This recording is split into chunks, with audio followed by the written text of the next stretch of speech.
खेती में कमाल कर रहे प्रगतिशील किसान। एक तरफ जहां प्रदेश सरकार किसानों के हित में नई नई योजनाएं बना रही है, किसानों को न सिर्फ जागरूक किया जा रहा है बल्कि प्रशिक्षण देने के साथ साथ आर्थिक मदद भी मुहैया करवाई जा रही है ताकि प्रदेश के किसान सफल हों, समृद्ध हों। तो वहीं हरियाणा प्रदेश के प्रगतिशील किसान भी खेती-बाड़ी के क्षेत्र में नए नए आयाम हासिल कर रहे हैं। यहाँ तक कि कई नौकरी पेशे वाले युवा नौकरियां छोड़कर खेती कर रहे हैं। तो वहीं सिरसा में एक चिकित्सक पिता पुत्र की जोड़ी भी कृषि और बागवानी के क्षेत्र में कमाल कर रही है। दोनों पिता पुत्र प्राइवेट डॉक्टर होने के साथ साथ प्रगतिशील किसान के रूप में आधुनिक खेती को समर्पित हैं। डॉक्टर गुलाब सिंह सिहाग सरकारी अस्पताल से रिटायर्ड एसएमओ हैं और अब सिरसा में ही एक प्राइवेट अस्पताल के संचालक हैं। डॉक्टर गुलाब सिंह सिहाग के साथ ही उनके बेटे अभिषेक सिहाग भी उनके साथ डॉक्टरी करते हैं। डॉक्टरी के पेशे के साथ साथ दोनों पिता पुत्र सिरसा में अपनी खेती का काम भी खुद ही संभालते हैं। सिरसा से करीब 20 किलोमीटर दूर गांव भावतीन में डॉक्टर गुलाब सिंह सिहाग का अपना फार्म हाउस है, जहां उन्होंने किन्नू, आम, मौसमी, माल्टा, अंजीर, अनार, अंगूर, अमरूद के बाग लगाए हैं। करीब 75 वर्षीय डॉक्टर गुलाब सिंह सिहाग पिछले 12 वर्षों से लगातार आधुनिक खेती कर रहे हैं और अपने युवा बेटे को भी खेती के नए नए गुण सिखा रहे हैं। मैंने ये जमीन, मैं प्रोफेशन से डॉक्टर हूँ, मेडिकल स्पेशलिस्ट हूँ और मेरा हॉस्पिटल है। मैं डॉक्टर ही करता हूँ बेसिकली, लेकिन मैंने जो ना मेरा इंटरेस्ट शुरू में, मैं किसान का बेटा हूँ प्राइमरीली। मेरे माँ बाप खेती करते थे और मेरा भी इंटरेस्ट था, तो मैंने 2011 में ये ज़मीन खरीदी थी। पहले मैंने परंपरागत खेती करने की कोशिश की थी, जैसे गेहूँ वगैरह जो कैश क्रॉप है बेचने को, लेकिन कोई ख़ास फ़ायदा नहीं हुआ उनमें। ये मिट्टी ऐसी थी जिसमें जो है ना मतलब मैंने सलाह ली एग्रीकल्चर डिपार्टमेंट से भी, हॉर्टिकल्चर डिपार्टमेंट से भी, तो उन्होंने बताया कि हाँ जो है ना मतलब आप किन्नू वगैरह की करो, प्लांट्स लगाओ तो बहुत अच्छा रहेगा। मैंने किन्नू लगाए, किन्नू बहुत अच्छे चले और अब मैं बढ़ाते बढ़ाते इसको जो है ना मतलब माल्टा भी लगा दिया है। बाकी हर तरह का फ्रूट मैंने लगा रखा है यहाँ पे, घर के लिए, खाने के लिए भी, सब तरह के अनार है, अमरूद है, आम है, सभी तरह के मतलब ऑलमोस्ट, सीताफल है, अंजीर है, पत्थर चट है, सभी तरह के फ्रूट मैंने लगा रखे हैं। किन्नू भी लगा रखे है, चीकू भी लगा रखे है, इमली लगा रखे है, मतलब सभी तरह के फ्रूट मैं कहने मतलब सारों के शायद मैं नाम भी नहीं बोल सकता। तो उसके बाद जो है ना मैं तो ये कहता हूँ, मैं टाइम कितना दे सकता हूँ, ये आप पूछोगे कि भाई टाइम कितना दे सकते हो। टाइम में रूटीन में तो सारा हॉस्पिटल में ही रहता हूँ।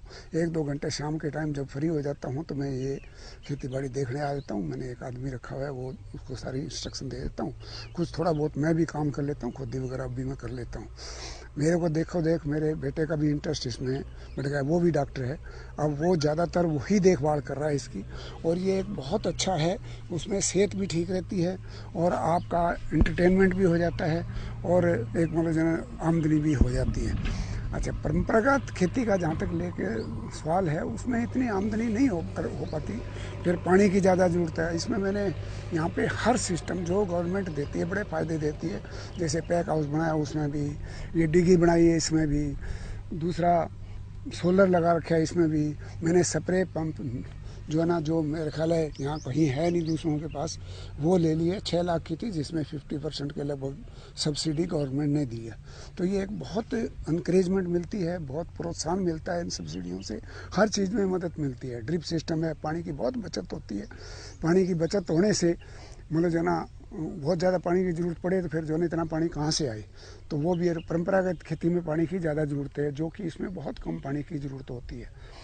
दूसरे मैंने जैसे वर्मी कंपोस्ट फार्म भी बना रखा है और कोशिश ये करता हूँ कि ज़्यादा से ज़्यादा ऑर्गेनिक हो।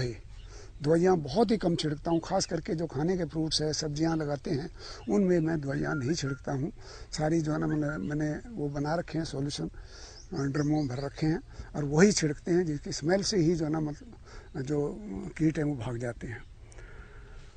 तो मैं तो सब लोगों से यही प्रार्थना करूं कि अल्टरनेटिव खेती की तरफ सोचना चाहिए, हॉर्टिकल्चर की तरफ जाना चाहिए, उनकी सलाह लेनी चाहिए, अपनी मिट्टी टेस्ट करवानी चाहिए और मिट्टी टेस्ट करवाने के बाद जिस तरह से प्लांट के लिए आपकी मिट्टी उपयुक्त है उसी तरह का प्लांट्स लगाओ। और मैं सबको कहता हूँ उसमें आमदनी भी ज़्यादा है। मेहनत कंपेरेटिवली एक बार शुरू में तो मेहनत करनी पड़ती है, बाद में इतनी ज़्यादा नहीं।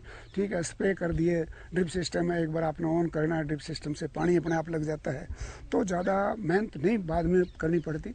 हाँ, जब एक बार सीजन में जब फ्रूट आता है तब आपको देखभाल करनी पड़ती है, बाकी तो कोई ज़्यादा मेहनत नहीं करनी पड़ती।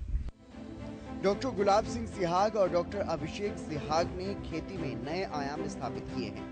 पहले दोनों पिता पुत्र परंपरागत खेती करते थे, लेकिन बदलते दौर के अनुसार डॉक्टर गुलाब सिहाग ने भी खेती के स्वरूप को बदल लिया और परंपरागत खेती को छोड़कर आधुनिक खेती के प्रति रुझान बढ़ाया। वहीं डॉक्टर अभिषेक सिहाग ने ये बताया कि मार्च 2023 में ही हरियाणा के सीएम मनोहर लाल द्वारा उन्हें प्रगतिशील किसान सम्मान से भी नवाजा गया है। देखिए, मैं वैसे तो बेसिकली डेंटिस्ट हूँ, एमडीएस, लेकिन 2011 से मैं इस में आया था। तब तक यहाँ पर परंपरागत खेती होती थी, वही नरमा, गेहूँ, लेकिन उसमें कुछ मुनाफा मुझे दिखा नहीं। और इधर उधर से मैंने पता किया तो काफ़ी गवर्नमेंट की तरफ से भी इसमें सब्सिडी आ रही थी और काफ़ी किसानों को प्रोत्साहित किया जा रहा था। तो 2011 के एंड में मैंने इसको किन्नू की तरफ शिफ्ट हो गया और फिर मैंने किन्नू लगाया और साथ में ये डिग्गी बनाई और पूरा ड्रिप सिस्टम लगाया, जिसके लिए सरकार की तरफ से सब्सिडी मुझे दी गई। और उसके बाद 3 साल तक तो किन्नू देता नहीं है फ्रूट्स, तो 3 साल तक इसके बीच में इंटरक्रॉपिंग की मैंने, कुछ छोटी फसलें, मूंग वगैरह, और साथ में क्या कहते हैं नरमा भी किया।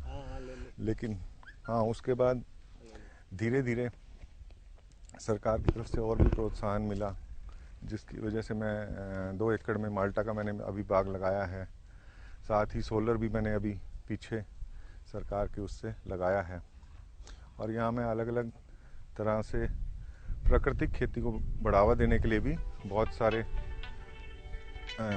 कोशिश कर रहा हूँ। जैसे जिसके लिए मैंने यहाँ पे मधुमक्खी पालन भी कर रहा हूँ थोड़ा सा, ताकि घर खाने के लिए भी शहद हो जाए, और साथ ही किन्नू को भी उससे बहुत फ़ायदा होता है, ताकि पॉलिनेशन वगैरह उससे बहुत अच्छी होती है।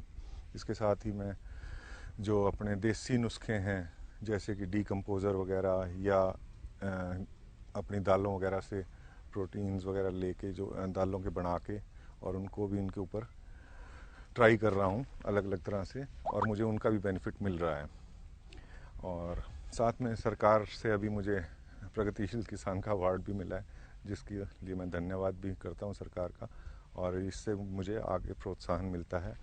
और बाकी किसानों को भी मैं यही सलाह दूंगा कि परंपरागत खेती से हट के अगर वो कुछ करेंगे तो वो ज़्यादा कामयाब होंगे, क्योंकि नेचुरल जो होती है दिक्कत, वो होती तो किन्नू में भी है, लेकिन बाकी फसलों में बहुत ज़्यादा है कि एकदम साफ़ हो जाता है, कुछ भी नहीं मिल पाता उस किसान को, तो वो दिक्कतें नहीं है। और जैसे कि ड्रिप इरिगेशन है, ये सब अगर हम यूज़ करेंगे तो इससे हमारा जो नीचे का जल है वो भी बचेगा। आजकल दिक्कत बहुत ज़्यादा है, मेरे इस एरिया में ही 300-350 के आसपास पानी का लेवल हो चुका है, जो कि बहुत ही दयनीय स्थिति है। तो हम सबको इस बारे में सोचना चाहिए। और दूसरा है कि ड्रिप में आप प्राकृतिक करेंगे तो बहुत ही ज़्यादा बेनिफिट है, क्योंकि अब जो मार्केट में मैं देख रहा हूँ कि ऐसी सब्जियाँ आ रही हैं जो एक दिन में गल जाती हैं, क्योंकि उनमें इतना ज़्यादा यूरिया, डीएपी और खादों का, केमिकल फर्टिलाइज़र का यूज़ किया जाता है। तो अगर हम उनसे भी हट के थोड़ी कोशिश करेंगे धीरे धीरे, जैसे कि मैंने यहाँ वर्मी कंपोस्ट यूनिट भी लगाई हुई है, केंचुआ खाद जिसे हम बोलते हैं, उसकी हम खाद तैयार करते हैं और उसी को हम इसमें यूज़ करते हैं। और इस तरह से हम अपने आगे वाली पीढ़ी को कुछ अच्छा दे सकते हैं, ताकि उनके लिए पानी भी बचे और कुछ अच्छा खाना भी वो खा सकें। जैसे परंपरागत खेती ऑलमोस्ट किसान करते हैं, तो उससे कितना ये अलग से खेती है? कुछ अलग नहीं है, उल्टा इसमें सहूलियत अच्छी है। अगर वैसे किसान पानी लगाता है तो एक तो पानी की वेस्टेज बहुत ज़्यादा हो गई, इसके अलावा उसको पूरा टाइम, जब तक वो 7 घंटे 8 घंटे लगा रहा है, उसको उसके बीच में ही घूमना पड़ेगा, चाहे सर्दी हो चाहे गर्मी हो। जबकि ड्रिप इरिगेशन है, हम वहाँ से बैठे एक बटन दबाते हैं और हमारा टाइम फिक्स है कि इसको 2 घंटे में हमें इस प्लांट का पानी पूरा हो जाएगा। तो हम सिर्फ उसको 2 घंटे बाद बटन को ऑफ करना है, हमें कोई घूम घूम के नहीं देखना है, पानी इधर तो नहीं टूट गया, ये तो नहीं हो गया, कोई नुकसान की जो है वो सब चीज़ें इसमें फ़ायदा ही करती हैं। ये जो खेती है फ्रूट की खेती, इसमें आपकी कितनी लागत लगती है और मुनाफा कितना होता है? लागत और मुनाफा, लागत तो खैर वही रहती है जो हर साल रहती है। मुनाफा बहुत ज़्यादा भी हो जाता है कभी, लेकिन एक लिमिट तो है ही जिससे नीचे नहीं होता है। और उसके लिए भी अब सरकार ने किन्नू को इंश्योरेंस स्कीम भी शुरू कर दी है।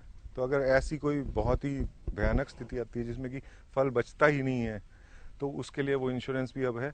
लेकिन हाँ, एक बढ़िया मुनाफा, एक किसान अगर वो मेहनत करता है और अपने इन पे ध्यान करता है तो वो एक बढ़िया मुनाफा हर साल कमा सकता है। प्रगतिशील किसान पिता पुत्र सरकारी योजनाओं का लाभ खुद भी उठा रहे हैं और परंपरागत खेती छोड़कर बागवानी अपनाकर खेती से अच्छा खासा मुनाफा कमा रहे हैं और साथ ही दोनों पिता पुत्र दूसरे किसानों को भी आधुनिक खेती के लिए प्रेरित कर रहे हैं।